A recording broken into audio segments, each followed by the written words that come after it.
Welcome to Financial Issues, where we help you steward faithfully by honoring God with your investments. Now listen in as we give you the practical tools and advice you need to become a biblically responsible investor. Good morning, folks. Welcome to Financial Issues. Hey, we got a great show planned for you today. I'm excited for it. Seth here with you, Samuel Case, and Mark Minnella will be joining us in about 10 minutes to answer your questions. So excited to have Mark on with us once again, so stay tuned for that. Folks, our fiscal campaign is now complete, and I've got some tremendous news for you that I'll share later on in just a moment here, actually, but wonderful job to all of you. We've got pretty close to our final numbers now, so we'll share those with you in just a minute. We'll have Mark on. Also, the U.S. government has officially shut down, and the world Happy shutdown day. Still spinning, Sam, as a fly buzzes around my face. I don't know. I looked outside. It looked like the sky was turning to blood. The stars were falling from the sky. It was kind of scary. So who knew our tax dollars were doing all that? Yeah, it's unbelievable stuff. So it has shut down. I tend to think, Sam, that this could be a really good thing, because I think this could just be more of what Doge was trying to do, as we may get the result of that with people starting to realize there's a lot of waste in the government. And again, I'm not someone who just says fire everybody, fire this person, that person, but fire the people who are useless, definitely. Well, we did have 100,000 federal employees quit today. Yeah. That was a voluntary resignation as part of Trump's plan. But yeah, we are definitely thinning down the herd in the federal government. For sure. So we'll keep an eye on that if anything comes of that, folks. Also, it looks like Trump is putting a tariff on foreign movies. Not entirely sure why, but we'll look at that if we have time as well. Hey, right now, folks, we have a sell alert for Nvidia. I hope you sold Nvidia. I'm sure many of you probably sold it with a tremendous gain. You can praise the Lord for that. If you need help with what to do with those gains, if you're trying to skirt around some of those taxes, whether they be short-term or long-term capital gains tax, we're here to help you for that for sure. But make sure that you sign our petition for Nvidia as well. We are trying to make our voices heard, let them know that we're not pleased with what they're doing when it comes to the transgender ideology. You can sign that at financialissues.org. There's a pop-up right there where you can get to the Nvidia petition and sign it. Share it with everyone you know. Once you sign it, pass the link on, email it to people, text it to people, tell them about it. We want everyone to know about this. Quickly here, let's take a look at the markets, what they did yesterday. They opened slightly down as the fiscal year shutdown, or as we're calling it, a nap. We'll see how long the nap is, loomed. By midday, all three indices were moderately down, but then they were able to turn course a little bit, finishing the day. And let me just make sure I have these numbers correctly here. Yeah, so they all finished the day positive. The Dow Jones ended up about 0.5%. S&P 500 was up about 0.5% almost, and the NASDAQ finished up about right around 0.33%. Russell 2000 was just above the flat line as well. So it was an unusually strong month of September, according to CNBC. Everyone seemed pleasantly surprised. Everybody talks about how September can be so volatile, but the S&P 500 closed up almost 0.5% for the month. The NASDAQ closed up almost about 0.33% for the month, and the Dow Jones closed up about 0.5%. So all three major indices survived the volatile month of September, and they have survived so far the government shutdown. Now, this morning, the pre-markets are not feeling too good. They're not in a tizzy by any stretch of the imagination, but they're certainly not positive this morning, as they're priced in to open up negatively as they await to see what happens in Washington. But let's talk about more important things for just a moment here, folks. I want to say a hearty thank you to every single one of you who gave, who prayed, who told people about financial issues. Hundreds and hundreds of people came to Financial Issues to support us in these last 2.5 weeks. And I'm thrilled to tell you folks, our goal was $160,000. And our final numbers, when you include the pledges, will be somewhere in the range of $186,000. You all met the challenge and exceeded the challenge. Because of that, we have finished this fiscal year in the black once again. Just an amazing gift. Not only that, folks, but through this campaign, we have gained total 50 new monthly soldiers. To my memory, guys, that is the largest monthly soldier gain over this short of a period of time that I could ever remember in the history of the ministry. Now, I've only been here for about almost 5 years. So, maybe folks who've been here longer might be able to remember if there ever was one. But So many new soldiers coming alongside us. Seth, is that brand new soldiers, or is that also including people who have upped their rank in the military, the FISM Army? That's Sam, I'm glad you gave that clarify there. We got 32 brand new monthly soldiers, 18 soldiers who upped their rank. So if you were someone who already was a monthly soldier and you upped your rank, I'm including you in this as well because it's so important. So 50 total. That is the gift that keeps on giving, folks. Man, we just can't thank you enough for that. It is awesome. So the grand total, again, somewhere in the neighborhood of 186,000. That number could even be slightly larger depending on if we get any straggler gifts that were sent before the end of our fiscal year, depending on how those are calculated. But regardless, thank you all so much. You guys really blew it out of the water, shattered my expectations. Yeah. I was thinking a ceiling of maybe $180,000, but you guys hit it out of the park. I never should have underestimated you guys. It's just awesome. Yeah, it really is. And, Sam, I'll be honest, for all of you, you've heard me say this before. I'm not comfortable asking for money. I don't enjoy doing it. Whenever I go into something like this, I'm cautiously optimistic, but usually I lean a little more cautious because I understand it. I don't like to listen to radio shows where people are asking for money all the time. Now, we try not to do that throughout the year. The only time that we reserve for doing that for us is these last 2 weeks of September. And so when we enter this time period, it's always a little bit nervous for me to do that, but you all made it a joy. It was a joy to do this campaign. It was so cool. I really felt like there was a lot of excitement. Mark Minnella has a huge part to play in that, him being our new host and having the new website and these really exciting things happening. But this was a joy for me. It really, really was. I was reminded of this, Sam, yesterday. As part of my birthday celebration with my kiddos, one of the things that we did at breakfast is we watched one of my favorite scenes from The Lord of the Rings. And the scene is the Battle of Pelennor Fields, where the orcs, the bad guys, have completely surrounded the city. There's hundreds and thousands of them. And then the army of Rohan comes charging in from the west to smash the orc ranks and to save the men in Minas Tirith. And I felt a lot like there was something about the FISM family, the army of listeners and soldiers out there coming to our aid when our need was great. It really was. As I shared before, this was a tough year for us. And we had to ask some really hard questions, but we really decided, we got to take a step of faith and keep on moving. And you all, just like the army of Theoden charging in to save the day, you guys came and you showed up big time. And came from all across the country, too. That was one of the remarkable things as well. Just blew me away. It's really cool. Showing the wide reach of financial issues and just how broad the financial issues family is. What was it, 47, 46 states we were getting donations from? I think it was 46 to 47 states. We had representation from pretty much the entire country.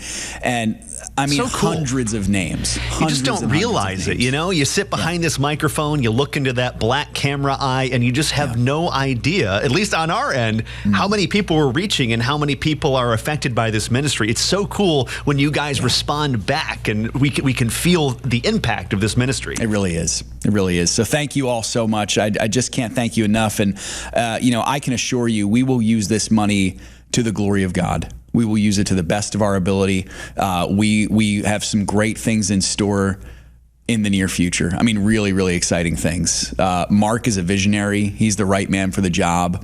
There's some excitement here. Really, really exciting stuff. And I can't stress enough the importance for you to mark your calendars again, folks, for October 13th. That's the day that Mark starts. Mark officially. The calendar for Mark? Mark those calendars. So here's the question. Right. How many Mark puns do you think we're going to be allowed to make in the first couple shows before the floor just drops open beneath us and we have to go away for a while, be in timeout? Words on that one. Yeah, that's exactly right. The markets, hitting mark the mark. My words. That's right. Exactly. So anyway, we're so thrilled. Thank you all so much. Can't do what we do without you. Exciting things ahead. Really exciting things. On yesterday's chat, hey, Sam, let's read that one from Facebook. We got a listener from Facebook, Patty, who is brand new, and I wanted to give her a shout out. What'd she say? Brand spanking new. Patty says, accidentally found your show at 9 a.m. this morning, just in time to pray blessings for your birthday and the year ahead. So thank you so much, That's awesome, Patty. Well, welcome to the show. We're so excited that you found us. Thank you for the birthday wishes. We're glad to have you. Keep on listening. I hope that you're listening today, right now. And I believe, folks, there are no coincidences with the sovereign God. I really do. That's why, we put forth these feeble efforts here. I do behind the mic, Sam, Mark, the whole rest of the team. We put forth these efforts and we let God be the one to take it and do what he wants with it. And once again, I believe there's no coincidences. I believe God carries this show to exactly the people that he wants to hear it. And God does with it for his glory what he chooses to do. And he brought himself great glory through this campaign. Pretty awesome. Patty, welcome. We're grateful to have you. And welcome to our chat as well, since we have a lot of questions to get to. I figured I'd just say hello to so many of you in the chat. George, good to see you. Dave and Darlene, amen. Yeah, Jesus knew the need and always meets the need. He sure does. Claude, thanks for the 10 points for the LOTR reference. Pretty awesome. I've been maxing it a whole lot here. George, appreciate you, brother. Good to see you. I see John. Nathan says he was late to the show. We have to restart. We have to start over the show. Let's go back and start the show. The good news is there's a rewind button, so he can do that on his own. Exactly. Nathan, great to have you, brother. Glad that you were able to make it nonetheless, and good to see you as well. Grateful for all of you. Mark Minnella up next here, folks, answering your questions. We got a great rest of the show planned here. A lot of questions to get to, so we'll get to them right away. Stick with us. We'll be right back after this.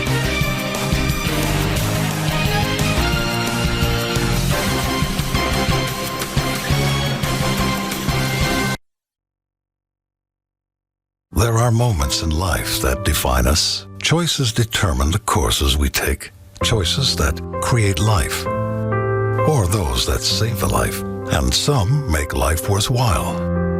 There are decisions to stay, or to go, to remain the same, or to grow.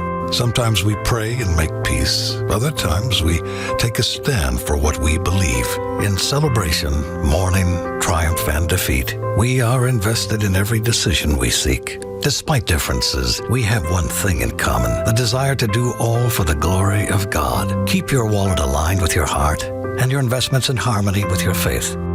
Timothy Plan, biblically responsible mutual funds, ETFs, and retirement plans. Before investing, carefully consider a fund's investment objective, risks, charges, and expenses contained in the prospectus available at timothyplan.com. Read carefully before investing. Are you tired of the chaos? There are a lot of things that make noise, but only a few that truly matter.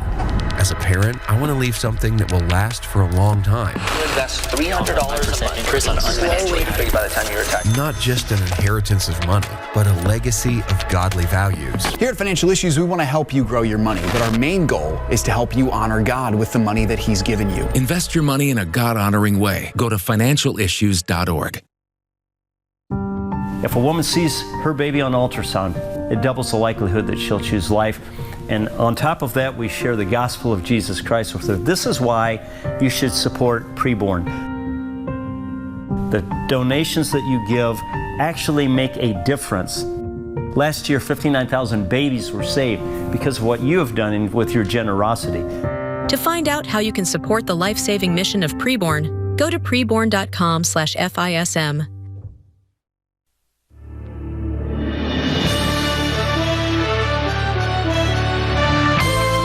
Welcome back, folks. Financial Issues. Great work on the campaign. Hey, I've got a special guest coming soon, but here today. Anyway, it's kind of like the already and the not yet kingdom. We've already got Mark here, but we're not quite there yet to when we're starting that full-time schedule. Mark, I'm thrilled to have you. Oh, we're so close. We're almost there. Yeah, no, it's going to be a great time, Mark. I'm looking forward to the 13th a lot. It's great to be here, and I'm looking forward to that too, full-time, and to think how fun that's going to be that first week especially. Yeah. I'm really looking forward to that. And I am so excited to see how the campaign went. The fundraise, it's just incredible. At the last moment, crossing that line and seeing it met. God is so good. And we're so blessed. Yeah. We're so blessed with such a great Financial Issues family, partners and supporters, and just those listeners who haven't become partners yet, but soon will. Yeah, that's exactly right. Yeah, if you're one of those, who knows? You may be the next Financial Issues partner. You never know. There you go. You never know. Nothing's stopping you. You can do it today. Exactly right. You can do it. That's right. Mark, it was so cool. We got a question in the chat yesterday. we had a new listener, and he was basically wondering, do I need to have like any kind of, trading savvy, I think was the word that he used. And it was a joy to tell him, no, you don't. You can just do it. You can just follow the strategy and be obedient to God and be biblically responsible and be long-term, and you can do it well. Yeah, and that's what's so powerful about what we do. Yeah. We equip, we inform, we give them the tools to do it all themselves, even if they haven't studied, accounting for investors or gone through all sorts of stuff like that, because we do the work behind the scenes in the strategy team to find those that should be bought, to find those that maybe it's time to just hold, and to find those that should be sold for you. And that's what makes it all so easy. Then we give you the asset allocation. We give you the percentages per asset allocation. It just makes it all so easy for most people. It still can be a little bit complex for others, depending on the platform you're in. Some people are very uncomfortable going out and trading their own stocks. I've seen in my past, in my life, but that's okay. You get used to it really quick, until you make your first mistake. There you go. Absolutely. And Mark, that's such a good reminder, because that's going to happen. It does. You're going to make mistakes. The market's not going to do exactly what you want to do every time. I always joke with you and Sam. I look at my portfolio and I'm like, why can't all the positions that I'm in always be in the green? They're not going to be, though. Some days are going to be up and down, and that's just the way it goes. And that's okay. Roy Rogers or Will Rogers said, when buying stocks, only buy those that go up. That's right. Good advice. That's good advice. Words to live by. Come on, I'm the owner of the company. Shouldn't I order it to go up? It should always go up. That's my decision for the company. That's right. And the ones I want to buy should always go down until I buy into them. So it's fun stuff. Well, Mark, we got a lot of questions to get to here, brother. Why don't we get it started here with Seal? I have to apologize to Seal because I answered a different question. We did a different question last week that I had addressed to Seal that was actually to a different partner. Pat was able to work that out with that partner. So this, Seal, is actually your question. And by the way, it's not the singer Seal, as far as I know. That's right. This is a different Seal. This is a different Seal. Just an FISM partner, faithful FISM partner, 80 years old. And Seal's saying, I have a number of stocks/ETFs that are showing 50 to 110% profit, and I'm wondering how I should deal with those gains. Should I sell back and get back to my original investment and reinvest in some other portion of my portfolio? One of the stocks I'm thinking I need to do something with has roughly a $25,000 profit on a $4,400 investment. Seal, you did well. That's great. I need an expert's advice. Absolutely. And then Seal's saying I have another stock that's showing about a 261% profit. I'm not complaining. I just want to do the most prudent thing. What do you think, Mark? It's a great question. Well, I think big profits are a blessing, and it sounds like you do too. So that's the thing about these great questions is I know that our partners all love the Lord, and they're praising God, and they're giving glory to God for these portfolios that are doing that kind of thing, and for these individual issues. But I think so. Large returns on a stock should be stewarded with wisdom, and that part of that wisdom is exactly what you said. Sometimes it's just good not to get too greedy and to start pruning back those large gains to get them back in lines. And there are so many other stocks out there within the buy list that you could be moving into to help more diversify your portfolio, especially with the markets getting so, I don't know, I don't want to say overbought yet, but I think they are overbought, but not like, run for the hills overbought, because they did pull back recently. So if I were you, I would start looking at other securities to be moving some of those profits into, especially if it's in an IRA and you don't have to worry about the gains. But even if it isn't, your gains are a blessing. And when I look at my gains, I always multiply them by like 0.7 or 0.8 to take into capital gains anyway, if they're in my individual account and not an IRA or not a Roth. So that way that Caesar's getting what's Caesar's, give the glory to God, and then you take those profits and reinvest them in some new selections maybe in the buy list, and look at your current holdings. Are some of those haven't done so well that maybe you could dollar cost in a little bit more into and bring them up just a little bit to the 3 to 4%, 2 to 4% range? You could do that as well. So good job. Praise God. And congratulations. I hope that you find 5 more. I hope you invest in 5 more that do the same. Yeah, that's awesome. Or your whole portfolio. Yeah. No, why stop at 5? That's right. Yeah, even silly more. me. Mark, I would be remiss if I didn't just use Seal's question. It's a great one as an opportunity to just mention. I'm sure there are many partners who are in a similar situation when it comes to Nvidia, and of course, we just issued a sell alert for Nvidia. We really want to try to get this push out there. Maybe you're in a similar position that Seal's in. Regardless of that, I encourage each and every one of you to sign that petition that we have for Nvidia right now with some of the really terrible things that they're now engaged in, using shareholder dollars to fund the transgender agenda. We want no part of that. So we want to make our voices heard. So go sign that petition on financialissues.org. You can, if you go to the website, it's right there. It's a pop-up. Just click on that. It'll take you right there. And after you sign it, forward it to as many people as you know. Go through your email list and just say, hey, join me in this. Let's lock arms. Let's stand together in Christ and see if we can help move the cultural bubble back in the right direction. Yeah. Good stuff, brother. Well said. Seal, thanks for that question. It's a great one. Next one here, Mark, is Shane. He's 58. He's got another good question. He says, I'm a new partner. I'm new at investing. I'm looking through the asset allocation models, trying to decide which one is the right fit for me and my family. And I was wondering what the term drawdown assets means. So he's got a couple questions here, Mark. I'll just rapid fire these for you. He says, also, is there anyone that could be recommended, or is there anyone that could recommend the one that I should use, so the asset allocation model? I'm 58. I'm starting with very little money. I want to be as aggressive as possible. I have no fear. As I've prayed about this, God has given me great comfort in financial issues and BRI investing. And I've been listening to Financial Issues for over a year now, just recently became a partner. I just need a little help getting things set up. I plan on retiring around 65 to 67 years old, and I would just like to start receiving money from this at that time, and I'd like for this to be passed on to our children when we go to be with the Lord. Thanks for any direction or help you can give me. That's a great question, Mark. It's a wonderful question. Let's go back to the very first one, which was the asset allocation model? Oh, no, the drawdown. He was asking about drawdown. Right, yeah, that's what he's asking first. Yep. Drawdown, there's different types of reasons for investing. One would be to help supplement retirement, okay? That would be a drawdown account because you're going to draw that down over your lifetime to help supplement your retirement. So when we say drawdown, it's money coming out. You're drawing money out on a systematic basis to help supplement income or whatever, for whatever reason you're using it for. Unlike a legacy account, let's say you might have an account to where you just want to give to a church or give to an organization like Financial Issues or others, that this account is set up for your charitable giving. That may stay into that account till you go home to be with your father, and then the beneficiary on the account could be that 501c3. So in a legacy account, there's no need to be protecting enough assets for the next 3, 6, or 12 months of revenues. That's just a growth type portfolio.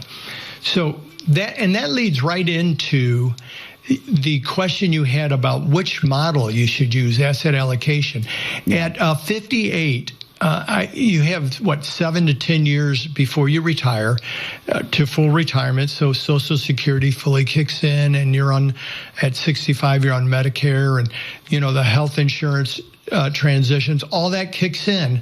So that's a pretty decent time. A lot of people or a lot of investors, when they start getting within 10 years, they start looking at their portfolios and wondering, will I continue to sleep well at night if I keep seeing the volatility that I've seen in the past? Even though over the longer term it's going up, maybe I need to step back just a little bit. So moving from a growth to a growth in income asset allocation might be a good idea. If you want to start with growth because it sounds like you're okay and your sleep factor is fine with volatility, that's okay as well. Maybe you start moving into growth and income 5 years down the road or so. So I hope that helps on the asset allocation. And then obviously once you get into those models, you can look at what are the different sleeves of sectors and the percentage in those sleeves, and then choose the individual securities from the buy list up to about 3%. And by the way, 3% is just about. It could be a little less, could be a little more. If you're really aggressive, you might find something that you want to be a little bit more in, but 2 to 3% is a good area to be in. And nothing can be perfect because of the price of the stocks. Or like if it says 7% in this sleeve, well, how do you buy stocks at 7%? If the stock's price is so much, you can't get 3% or 2%. So you just balance it. It's a guideline. Don't get hung up on the I got to get exactly 3% of this stock, 3% of this stock, and then I'll have to do 1% of that stock. No, you don't. 2, 2, 2, and 1, 3, 3, and 2. You can figure. It's very easy math. Just remember, each sector you want to keep close to its weight, and each stock for diversification, each security you want to keep between 2 and 3%. Mark, that's awesome. I had a encouragement I wanted to share for Shane. I think we'll save it for the other side of this break, though. It's a great question from Shane, and I'm excited to see that he's getting into this. Folks, more financial issues coming on the other side of this break. We love answering your questions, so you can use that Ask Mark portal on our website. If you're a partner, you can do that at financialissues.org. We'll be back after this break. In the last 10 to 15 years being in ministry, being married, something that has been constant in our lives is Samaritan Ministries. As we've moved, we've had babies, we've had different things come up, we have just been able to rely on Samaritan in ways that we never really even thought about before becoming members. Our heart's desire is to plant roots and be in a place for a really long time. It's how we were raised. We see the benefits of that, but we also see the open-handedness of being used by the Lord wherever He calls, because we just assumed when we started pursuing church planting, the quickest way to get from point A to point B is a straight line. And with the Lord, sometimes you find out it looks a lot more like this. And yet, Samaritan was with us through the entire thing. We didn't have to look into, we have to change insurances now because we've moved states or whatever the case may be. And it's just been a real blessing to us in different phases of life. I'm Kyle. I'm Colleen. We're the Gen X. And we're Samaritan members. I started investing close to 30 years ago now. All that time, I had never heard anyone talk about setting up your portfolio in a way that glorifies God. When I first heard about it, I was listening to the radio, a show called Financial Issues. They were teaching people how to honor God with their money. That made a lot of sense to me. I guard my heart, my mind. I watch my mouth, hoping to bring glory to God in everything I do and say. Well, why wouldn't I want to do the same with my money? I decided I wanted my portfolio to glorify God. I became a partner with Financial Issues, and it's been one of the best decisions I've made. I want to leave a legacy of godliness for those who are following in my footsteps. Invest your money in a God-honoring way. Go to financialissues.org. When a woman comes into a center, she's being pressured from her family, from her friends, by her circumstances, by the rhetoric of the culture to believe that this is a quick and easy way out. If a woman sees her baby on ultrasound, it doubles the likelihood that she'll choose life. And on top of that, we share the gospel of Jesus Christ with her. This is why you should support preborn. The donations that you give actually make a difference. Last year, 59,000 babies were saved because of what you have done with your generosity. And so we just encourage you to make a difference at whatever degree you can, whether you can do a $28 contribution for one ultrasound, whether you can underwrite an ultrasound machine for $15,000 or 10 ultrasound machines for $150,000. Where does the Lord have you so that you can make a difference? To find out how you can support the life-saving mission of Preborn, go to preborn.com/FISM.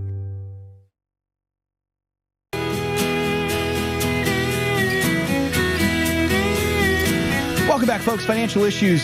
Shane, I'm so glad you asked that question. I appreciated Mark's answer so much. Mark, one of the things that I noticed when I was reading Shane's question that I was really encouraged by is he is not deterred by the fact that he's 58 years old.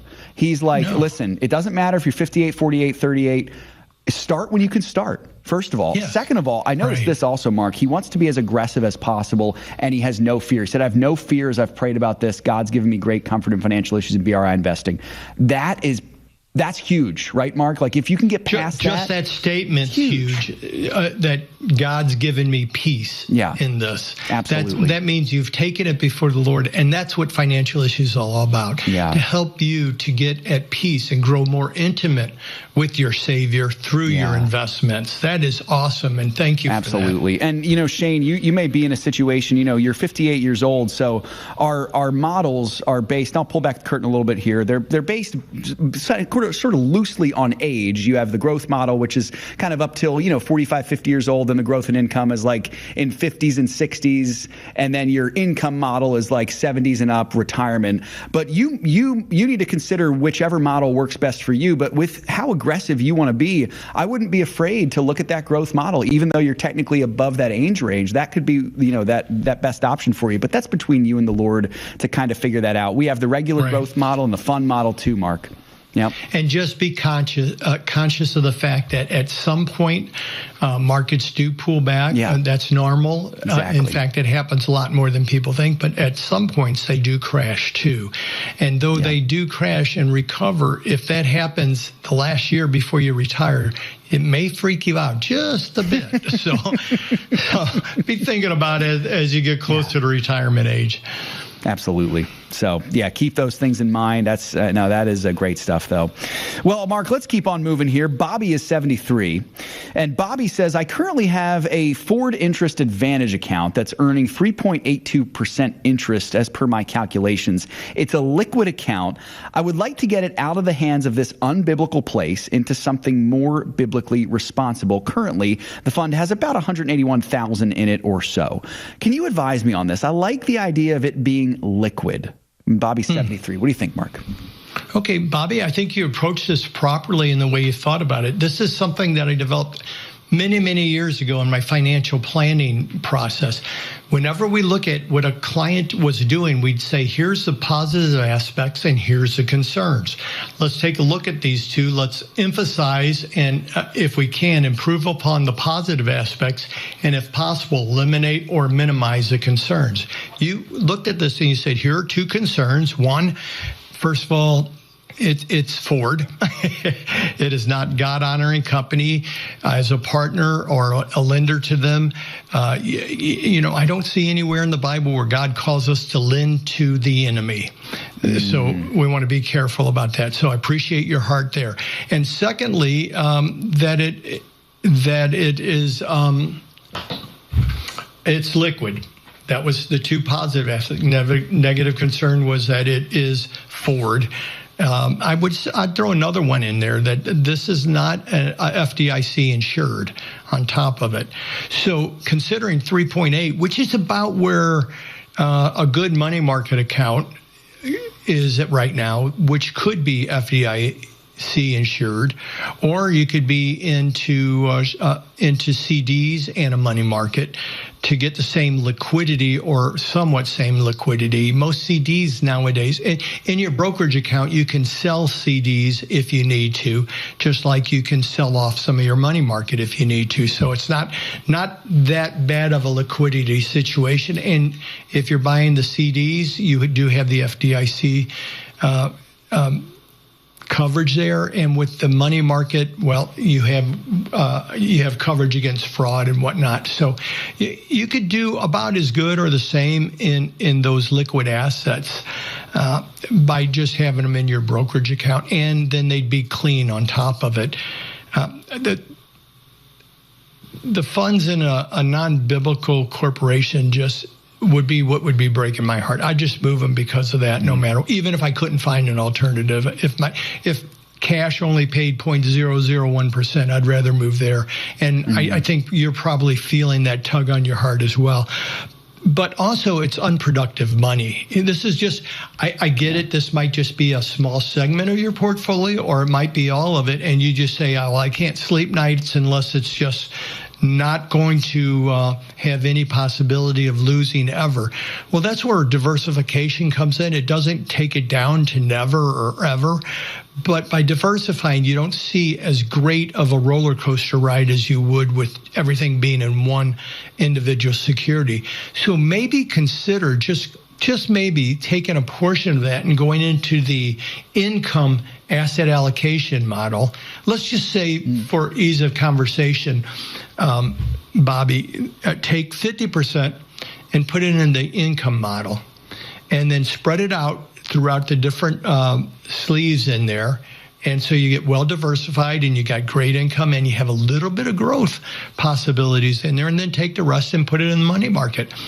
My guess then is your total return over any decent period of time will be better, and maybe by far, than just having it in that 3.8% account with an ungodly company.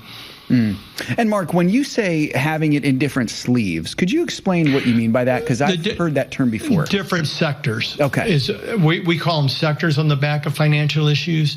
If we go to the income asset allocation model, you'll see the pie chart broken up into different sleeves or sectors or asset classes, depending on what you're looking at that moment. So you can see those, and you can go ahead and take each one of those sectors or those pieces of the pie. It'll tell you put 9% into this, 5% into this, and 3% into this one. And then you go in and you then go over to the buy list and you find those securities that fit that sleeve, that sector, or whatever name you want to use for that slice of the pie. Yep. No, that's great, Mark. Thank you. When you were talking, I couldn't help but think. I just had pizza for lunch. I couldn't help but think pizza. The pepperoni slice. We had some pizza yesterday for my birthday lunch, so it was a lot of fun.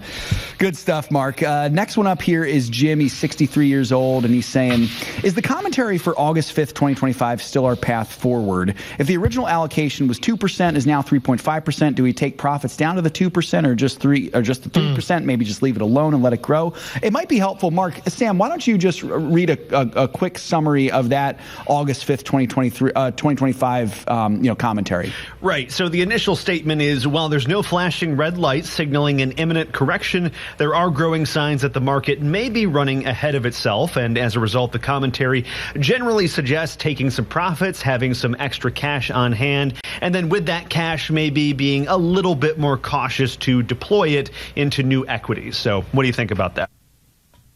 Yeah, excellent question, actually. So what I think is that what Shanna said in that one was that there was overbought, of the markets in general are overbought. And because of that, she was saying, well, let's be careful about moving forward. Well, there's been a slight pullback pretty much across the board, and just within weeks, actually. And as such, what we want to do is, it hasn't been huge, so the markets still have a bit of overbought, especially the bigger stocks, but we just want to be cautious about it. So bottom line, I don't think your portfolio is that much out of line. 2 to 3% isn't bad. You said it's at like 3.5%. But if you're someone who likes to just keep everything nice and tight, there's nothing wrong with rebalancing in regularly. You do miss some of the upside of some of the better stocks by doing that. And you will end up so you would miss some of the upside, but then again, if you're really concerned about the markets, you'll also miss some of the downside by doing that a little bit, by not having any stocks too overvalued. When your stocks get between 5-10% or even over 10%, that's the time to really start pruning back. But there's nothing wrong with rebalancing monthly or quarterly if you feel comfortable about doing that. I hope that answered your question. Mark, that is helpful. A quick side question from my perspective here. My guess is Jim, based on his age and the nature of his question, is probably well into his portfolio. But for someone who's just starting out, say you're not quite all the way built out yet, but you have a couple stocks that are really, really high, like we're talking 12 to 15%. Do those same rebalancing rules apply, or do you wait until you have the whole portfolio built out before you start looking at, okay, my imbalance? Okay, so let's step back on that one. when you look at your portfolio, you should look at cash as part of the portfolio. Right. So if you have, let's just ease the math. You have a $100,000 portfolio, and right now 90% of it is cash, and then you have two stocks, but one of them is 90% of the stocks that you hold. If the total of those two stocks come out to $1,000, you're still only 1% in stocks. Right. Okay. So no, there's no need to trim those back just to the stock part, because it hasn't even fulfilled the sleeve. As a part of the portfolio, when we say 2 to 3% for initial buy-in on something, what we're talking about is 2 to 3% of the total pie, of the total portfolio. So if it's a $100,000 portfolio, we're talking about $2,000 to $3,000 per equity. Thanks so much for that, Mark. It's a great answer for that. I appreciate that. Jim, hope that's helpful for you there, brother. That's good stuff. More to come on the other side of this break, folks. Financial issues. I know the chat is active today. Make sure that you say hello on the chat, and we'll be back with more financial issues right after this. Stick with us.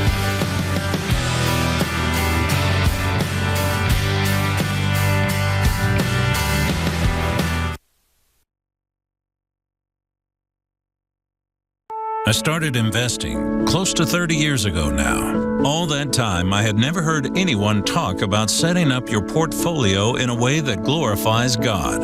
When I first heard about it, I was listening to the radio, a show called Financial Issues. They were teaching people how to honor God with their money. I became a partner with Financial Issues, and it's been one of the best decisions I've made. Invest your money in a God-honoring way. Go to financialissues.org.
Preborn is making motherhood possible for thousands of moms across America. I found out that I was pregnant.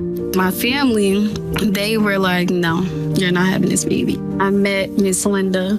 She offered to get me an ultrasound. That's where I very first heard the heartbeat. It was really a great thing that I was led to the choice to keep on. To find out how you can support the life-saving mission of Preborn, go to preborn.com/FISM.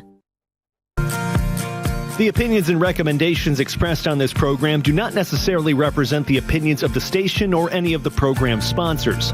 Additionally, all products or services offered by the program sponsors may not be known by the program.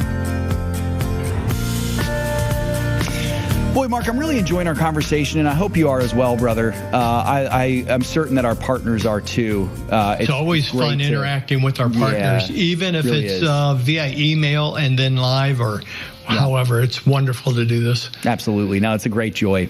It's certainly a gift as radio personalities to have an audience who cares and loves the work that you do and really genuinely cares about it. I think it's cool. Yes, probably a similar feeling to what a teacher feels like when their students really care about it. It's awesome. Never thought about it, but that's a nice image. Yeah, that's cool. So what Seth is saying, he really just wants you to send him an apple. That's what he wants. That's exactly right. So I can have it on my desk. Throw him an apple. Don't throw it at me. Just that's exactly right. Well, Mark, next one up here we have is Michael. Michael's 65 years old, and he's asking, thank you for all that you do and continued blessings in your ministry. I'm rolling over about $700,000 from a traditional TSP to a traditional IRA through Schwab. I'm moderately conservative in my investing approach, and I have sufficient cash reserve / liquidity. So what approach would you recommend to identify when we're talking about, he lists some things, income/dividend producing ETFs and mutual funds, low risk securities and bonds? What other insights and advice might you have? What do you think, Mark? Well, it sounds like rolling it over and you're ready to move towards that either income and growth or income asset allocation. And in those, each sleeve of the pie will direct you to what assets you should be holding. It's pretty easy. By the way, thank you so much for those kind words. It just, it warms my heart when I hear that. Two things really warm my heart is when people say something nice. Obviously, everybody loves that. But when they talk about their love for the Lord, that's when it really moves my heart. And I think for most of our family here, the Financial Issues family does the same thing. So I would think more about it as moving into an income or an income and growth portfolio, and then utilize the directives that are on the asset allocation page to take over to the buy list and start funding it through the buy list by the right proportions of each holding, and then filling the right proportion of each segment, sleeve, sector, whatever you want to call that slice of the pie. And to me, that's the wisdom I would give you. Good stuff. And in doing so, remember that you're keeping it all under the umbrella of biblical responsible investing. Yeah, absolutely. Great stuff, Mark. Next one up here we have is Ike. Ike is 72 years old. He says, Mark, I'm 72. I'm retired. I'm not in the best of health, but I'm optimistic. So, Ike, that's good. I have an interest/sensitive whole life insurance policy with a death benefit of $100,000. The cash surrender value is currently at right about $65,500. It's currently accumulating at 4.5% interest. I bought the policy at age 31 back in 1984. I was able to periodically suspend premiums. The current premium is about $1,072. I don't need the death benefit. Should I cash this or invest it? What do you think? Well, good question. We don't get a lot of insurance questions, so that is a good question. And it said whole life policy, right? Yeah. Yep. Yes. Yep. Okay. Whole life policy. Those are very strong policies in general, and if used properly, so that's good. That's why it's grown so much.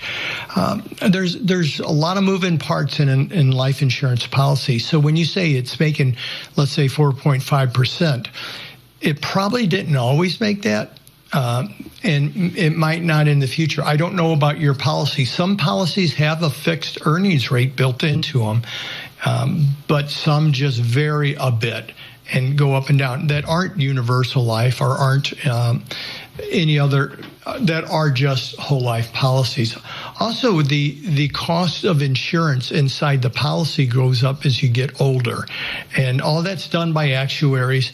But it sounds like your cash value and your interest on there, and it sounds like you've done this in the past, is you've had your dividends and interest offset your premiums, and that's many people do that during hard times when they can't afford their premiums. It does weaken the policy a little bit. So without an in-force illustration, I couldn't tell you how strong that policy is or isn't. But that might not matter since you stated that you don't need the insurance. Now, there's a difference between need and want. I mean, when younger people, when they have a new family, they have some debt from maybe a new house, a new car, still have college loans or something, they may need the policy to cover themselves so that if they die, their family isn't left with all this debt and the loss of someone they love a lot. So you can set them up, and to cover your income. That you may need that to cover your income. That's the way a lot of people think about it.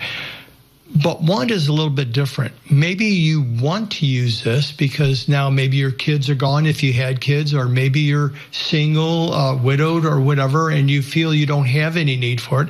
But is there any wants? Do you want to leave some money to somebody? There's no really cheaper way than a good, strong policy, which you already have in place. Maybe you want to leave it to a missionary organization or a ministry that you care about. That's a wonderful thing. You can do that, and you just change the beneficiary on there. If, however, all that said and done, you don't have any use for this policy under any kind of circumstance, sure, You could cash it in, and then you could take the cash and invest it. Here's something to consider if you do cash it in. I would first get an in-force illustration just to show what your cumulative premiums are compared to your cash value, because you might have a gain, and that gain would be considered income. Just be ready for that. Not that it's a bad thing, like we've always said. When you have a gain, you're going to pay income tax. That's the way the world works, and Jesus tells us to pay unto Caesar what is his. So don't worry about that. I mean, right now it is growing tax deferred in that policy. It'll grow a whole lot slower if you stop paying the premiums and just let the dividends and interest pay it. Again, the in-force illustration, you can ask him to show that if you just want to leave it in there and let it grow till sometime when you need it, and just consider it safe money and or and liquid, because you could cash out anytime you wanted on that policy. I think I covered everything. Oh, the one thing you also want to just make sure that you do find out what the accumulated premiums are to date, so that you know how much is going to be gains, if any. Sometimes there's not, especially if you stopped your premiums at certain times and let the dividends and interest cover that. I hope that helps. And I do hope that you sit down, pray, take it before the Lord and say, Lord, what should I do with this policy? If I don't need the money, should I be giving it away? And if I should be giving it away, would it be better to just keep the policy in force under a premium offset using dividends and interest if the policy will continue to do that? Or should I just cash it in? But get at peace with it. It sounds like you have a grasp on it, actually. I'd just get a little more information from the insurance company before you make the final decision. Mark, that's great. Last question we have for the day is Rick69. He's got a question about MLPs. Specifically, he's asking about EPD and ET. So that's coded in the FISM codes E62 and E63 respectively. He says, how do they work, and can I hold these in a traditional or Roth IRA without being liable for potential tax reporting? And what about FP60? That's ETPI. It's a preferred stock from ET. Is there a special tax reporting for that? Good questions, and it sounds like you're right in the room. How do they work? Well, each limited partnership is going to work a little bit different, but they're set up for a specific thing, whether it's fuel, like oil or other things like that, and they're considered pass-through, which means the money just seems to pass through. The issue that you're asking about, and congratulations on being awake to this, is what's called UBTI. And you want to be careful with this. If your multi-limited partner or master limited partnerships end up creating over $1,000 of UBTI, your IRA will have to pay taxes on the UBTI. Not you directly, but your IRA will pay them, and the brokerage will take that out and take care of it there. So if you have large amounts in any IRA, you may want to consider not doing that and maybe trimming those back and holding them elsewhere if the UBTI concerns you there, instead of just getting a K1. Regarding the stock from from ET or EPD, it's just seen as a stock. There's no hold it in your IRAs. There's no UBTI on that. No special taxing. So you can hold that in your IRAs very comfortably and not have to worry about anything. Awesome. Mark, thanks so much for that. That's great stuff. I did want to remind our listeners as well, Mark, hope it's okay, that we do have that petition for Nvidia that's out right now. Absolutely. We're doing some work on the back end to get this thing out to a national audience. So it's pretty exciting. Let's see it grow. Let's get that petition out. We're doing all we can. We're talking with our partners. We're talking with our sponsors, our friends and neighbors. And we'd like you to talk with your friends and neighbors too. When you sign that petition, pass it on. Tell as many people about it as you can. Put it on your social media that you just signed this petition, and tell them where they can go to sign the same thing, because we can change this cultural war and move it more towards honoring God than it is today, and maybe save some kids from being mutilated on top of it. That'd be a pretty good thing. Appreciate that so much, Mark. And folks, we appreciate all of you joining us today on the show. It was a great time. Mark, it always goes by just too fast. So it doesn't seem possible. It's true. It really is. Well, folks, remember, no matter what, everything you have belongs to the Lord. Let's be found good and faithful stewards with everything that God has given to us. God bless you all, and we'll see you next time. If we ever forget that we're one nation under God, then we will be a nation gone under. Thank you for joining us. This has been an FISM production.